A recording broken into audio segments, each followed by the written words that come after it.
ಪಕ್ಷದ ಪರವಾಗಿ ನಮ್ಮ ಜನರ ಪರವಾಗಿ ಜನರ ಋಣವನ್ನ ತೀರಿಸುವಂತ ಕೆಲಸ ಏನು ಇವತ್ತು ನಮ್ಮ ಧರ್ಮ್ ಸಿಂಗ್ ಅವರ ಹಾದಿಯಲ್ಲಿ ಇವತ್ತು ಅಜಯ್ ಸಿಂಗ್ ಅವರು ನಡ್ಕೊಂಡು ಬಂದಿದ್ದಾರೆ.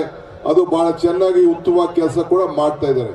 ಈಗ ಅನೇಕ ಕಾರ್ಯಕ್ರಮದ ಬಗ್ಗೆ ನಿಮ್ಮ ಕ್ಷೇತ್ರದ ಬಗ್ಗೆ ಕೊಟ್ಟಿದ್ದಾರೆ, ನೀರಾವರಿ ಯೋಜನೆ ಬಗ್ಗೆ ಕೊಟ್ಟಿದ್ದಾರೆ, ನನಗೂ ಕೊಟ್ಟಿದ್ದಾರೆ. ಈಗ ಟೆಂಡರ್ ಕರೆಯುವಂತ ಸ್ಟೇಜ್ ಏನಿದೆ, ಇದು ಯಾವ್ದಾದ್ರು ಮಲ್ಲಾಬಾದ್ ಹೇತ ನೀರಾವರಿ ಯೋಜನೆ ಬಗ್ಗೆ 300 ಚಿಲ್ಲರೆ ಕೋಟಿ ರೂಪಾಯಿ ಈಗಾಗಲೇ ನಾವು ನಮ್ಮ ಇಲಾಖೆಯಲ್ಲಿ ಎಲ್ಲ ಏನೇನ್ ಬೇಕೋ ವ್ಯವಸ್ಥೆ ಮಾಡಿದ್ದೇವೆ.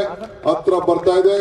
ನಿಮ್ದೇನಪ್ಪ ಅಂದ್ರೆ ಅವ್ರಿಗೆ ಶಕ್ತಿ ತುಂಬೋದು, ನಮ್ಮ ಕೆಲಸ ನಿಮ್ಗೆ ಶಕ್ತಿ ತುಂಬುವಂಥದ್ದು. ಎಲ್ಲಕ್ಕಿಂತ ಮಿಗಿಲಾಗಿ ನಾನೇನ್ ತಮ್ಗೆಲ್ಲರಿಗೆ ಹೇಳಬೇಕಂದ್ರೆ, ಈ ಒಂದು ನಮ್ಮ ಭಾಗದಲ್ಲಿ ಅವಶ್ಯಕತೆ ಇರತಕ್ಕಂತ ಒಂದು ಮಲ್ಲಾಬಾದ್ ಏತ್ ನೀರಾವರಿ, ಈ ಒಂದು ಮಲ್ಲಾಬಾದ್ ಏತ್ ನೀರಾವರಿ ಯೋಜನೆ ಇದು ನಮ್ಮ ಸರ್ಕಾರ, ಮಾನ್ಯ ಮುಖ್ಯಮಂತ್ರಿ ಅವರು ಕೂಡ ವಿರೋಧ ಪಕ್ಷದ ನಾಯಕರು ಆಗಿರೋ ಒಂದು ಸಂದರ್ಭದಲ್ಲಿ, ನಾನು ಮುಖ್ಯ ಸಚೇತಕನಾಗಿರುವಂತಹ ಒಂದು ಸಂದರ್ಭದಲ್ಲಿ ಅವರು ಅಲ್ಲಿ ಹೇಳಿದ್ರು, ಈ ಒಂದು ಮಲ್ಲಾಬಾದ್ ಏತ್ ನೀರಾವರಿ ಯೋಜನೆ ನಾವು ನಮ್ಮ ಸರ್ಕಾರ ಬಂದಾಗ ನಾವು ಮಾಡ್ತೀವಂತ ಅವರು ಹೇಳಿದ್ರು.